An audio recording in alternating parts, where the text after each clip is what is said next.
Bonjour à tous, bienvenue sur ma chaîne. Vous vous êtes sans doute demandé, qu'est-ce qui pourrait expliquer le fait que tant de gens s'opposent à ce qui est bon, à ce qui est juste, à ce qui est sain et bénéfique pour la vie?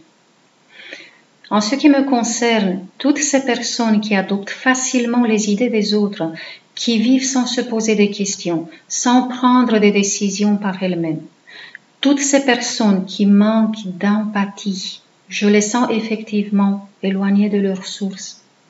Cela explique pourquoi elles sont capables de faire du mal sans remords.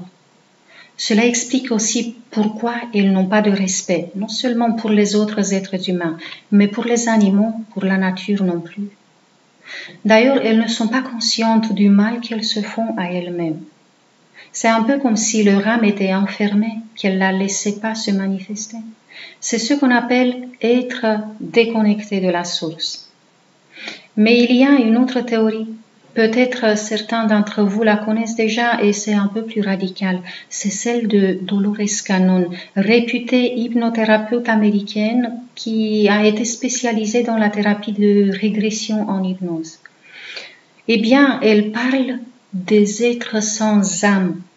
Elle les appelle des figurants. Pourquoi je vous parle de cela? Eh bien, je trouve que le sujet est extrêmement important car les hypersensibles peuvent être justement affectés par ces personnes. Si vous vous demandez de quelle manière ces êtres peuvent vous impacter, eh bien, ce sont ceux qui s'opposent à votre créativité, à votre nature sensible. Ce sont ceux qui s'opposent à la lumière. La raison est non seulement qu'ils n'arrivent pas à décoder une structure humaine sensible, c'est un peu plus sérieux, c'est un peu plus grave que cela. Ils sont facilement manipulables et comme ils ont une vibration assez basse, ils ne peuvent capter que des vibrations basses qui les descendent encore plus. Quand on a des êtres qui essayent de nous faire taire par des différents moyens, par la critique, par le rejet, par des humiliations, ce n'est pas vraiment ou pas entièrement leur œuvre. C'est surtout l'ombre qui agit à travers eux et qui essaye d'arrêter, même d'écraser ceux qui tendent vers la lumière. On est dans un monde de dualité et le fait d'ignorer les actions de l'ombre, de la noirceur, ne la fait pas disparaître. C'est tout le contraire, elle est libre d'agir parce qu'on ne fait rien pour nous défendre, entre guillemets. Et je mets des guillemets car lorsqu'on est conscient de notre potentiel et de notre propre pouvoir, lorsqu'on est dans une haute fréquence vibratoire, nous n'avons plus besoin de protection. On devient intouchable. En revanche, ces êtres que Dolores Cannon appelait les sans-âme, ils sont partout autour de nous. Certains sont plus inoffensifs et d'autres sont vraiment les marionnettes des forces obscures. Ils ont en général une arme très puissante contre les êtres sensibles. C'est la peur. Tous ces gens manipulables utilisent la peur pour vous rendre vulnérable. Je pense depuis longtemps faire une séance pour contrecarrer, pour désamorcer les peurs parce que c'est extrêmement important de nous débarrasser de ce qui trouble notre paix intérieure et nous fait projeter sur l'écran de notre inconscient des images angoissantes. On pourrait se demander, est-ce que ces gens qui canalisent les forces de l'ombre sont conscients de ce qu'ils font? Alors, peut-être pas entièrement. Ils ne sont pas tout à fait conscients du fait qu'ils font du mal, qu'ils provoquent de la souffrance à l'autre. Et comme ils sont superficiels, ils refusent d'analyser les effets de leurs actes sur la vie des autres. Ils vont être convaincus qu'ils ont complètement raison de mal se comporter. Ils trouvent toujours des excuses en tout cas et des justifications pour leurs agissements. Essayer de les raisonner en tout cas ne mène à rien. Et puis, il y a aussi ceux qui ressentent en eux un puissant sentiment de haine et qui ressentent aussi leur fort désir de faire du mal, de voir l'autre souffrir, comme c'est le cas effectivement des pervers narcissiques. Disons que ces êtres-là ne luttent pas avec eux-mêmes pour être moins diaboliques. Ils n'ont aucun désir de changer. Ils détestent tout ce qui est pur et adorent provoquer des dégâts tout autour d'eux.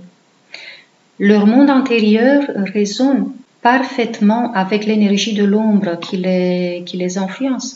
Ils ont complètement bloqué en eux les facettes lumineuses qui sont pourtant là, mais complètement inactives. Comment repérer ces gens-là? Eh bien, un signe important est celui de la froideur ou de l'indifférence. Ils ont un regard neutre ou froid. Ils ne montrent aucun respect pour vos émotions. Ils ne sont pas du tout sensibles à ce que vous ressentez. Ça ne les touche tout simplement pas.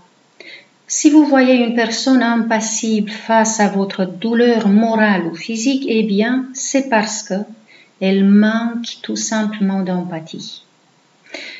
Un autre signe pourrait être le fait qu'il vous traite mal et qu'il vous reproche à vous d'être trop sensible ou déraisonnable, irrationnel, anormal. Vous pourriez constater aussi qu'il n'y a pas de chaleur humaine dans leurs paroles, dans leurs actions. Les pervers narcissiques, par exemple, peuvent aider quelqu'un. En revanche, c'est toujours pour obtenir quelque chose, obtenir un autre service ou tout simplement pour entretenir l'image parfaite aux yeux de leur entourage. Mais vous sentez en tout cas que ça ne vient pas du cœur. Le fait de voir de la satisfaction, de la joie sur le visage de l'autre ne les rend pas heureux. Ils sont toujours froids et distants. Un autre signe que vous êtes en présence d'une personne manipulée par l'ombre est celle qu'elle n'approuve jamais ce que vous faites, quoi qu'il en soit. Elle ne regarde pas les résultats ou les effets de vos actions. Elle ne pense pas à votre bien ni à votre succès. Elles n'ont qu'une idée en tête, de vous stopper, de vous faire douter de vous. Pour les plus sournoises, elles vous découragent par le silence, en vous faisant croire que vos idées, vos projets sont médiocres. Lorsque des gens se laissent utiliser par les forces obscures, ils ont tendance à ne jamais apprécier les autres, leurs décisions, leur vie. Ils sont toujours critiques et voient tout d'un œil négatif. Que pouvez-vous faire si vous avez affaire à ces gens-là? Eh bien, c'est peut-être sage de ne pas vous attacher à eux, car si vous êtes très sensible, vous risquez d'être blessé. Prenez au moins un peu de distance dans votre vie et dans votre esprit aussi par rapport à eux et dites-vous que c'est leur parcours, c'est leur choix de vie et ce n'est qu'à eux de le changer. Vous ne pouvez pas faire ce changement à leur place. En même temps, vous pouvez vous tourner vers vous-même avec plus de respect et de compassion. Car si vous continuez à essayer de les changer ou à tolérer le mal qu'ils vous infligent, cela a la force d'une décision. Vous montrez à votre inconscient que vous choisissez de vivre l'inconfort, l'irrespect envers vous-même ou peut-être même la souffrance morale, physique. Pour la prochaine fois, je vous prépare une vidéo spéciale surdouée et c'est aussi pour les hypersensibles qui ne sont pas testés mais qui ont des caractéristiques de la surdouance. Abonnez-vous et cliquez sur la cloche pour être annoncé quand cela sera publié, car ça risque de vous intéresser. C'était Claudia Stéphane, hypnopraticienne spécialisée dans la thérapie pour les hypersensibles et les surdoués. Merci d'avoir partagé ce moment avec moi. À très bientôt.